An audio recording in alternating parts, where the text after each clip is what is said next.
Take a section of a tree trunk, some eggs and fish bones or other fish parts, mineral pigments, put them in the hands of a skilled and trained human being, and they can reveal the face of Christ. That's what's happening, essentially, when somebody paints an icon.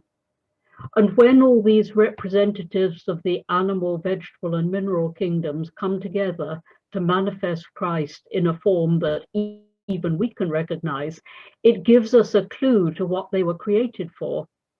All God's creatures proclaim the same word, and that's with a capital W, even when they haven't been specially prepared and shaped.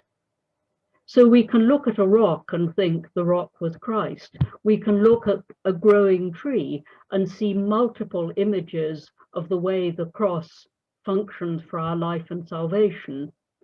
And the bright new growth on the tree reminds us that at Pentecost, we strew the church with green branches. Why? Because the Holy Spirit is the giver of all life, right down to the smallest plant.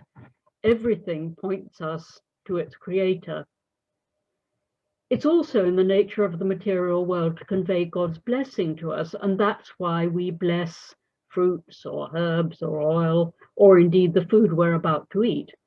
Not to mention houses, gardens, wells, vineyards. All these things are blessed to be used. And this reminds us that everyday use can be reverent. It can have a sense that we're handling a gift from God, and disposal can equally be reverent and careful when something perishable has finished its useful life. It doesn't just go off to somewhere called away. There isn't a great gulf between sanctified matter and ordinary matter that, well, doesn't matter.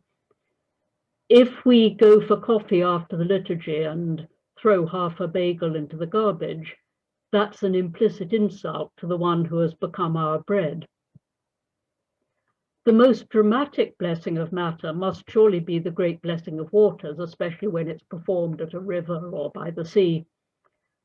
Theophany concludes the celebration of Christ's coming to earth, in which all creation is swept up in this great movement of the incarnation.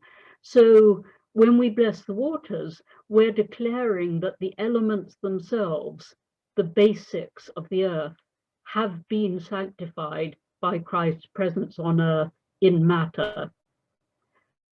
Some years ago, I heard about a group of parishes in the Rocky Mountains that would come together at Theophany, and rather than blessing liquid water, they'd bless the snowpack on the Continental Divide.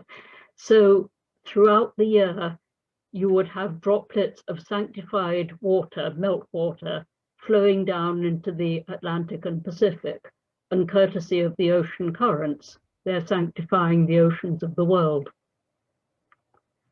There's one more really compelling way in which we proclaim that all matter is called to be transfigured, and that's the veneration we show to relics of saints and holy places.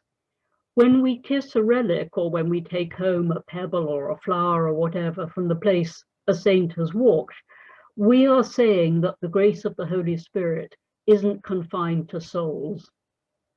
Holiness permeates the whole person. And as it spreads to the human body, it cannot avoid permeating and transforming all the matter that is formed from the same dust.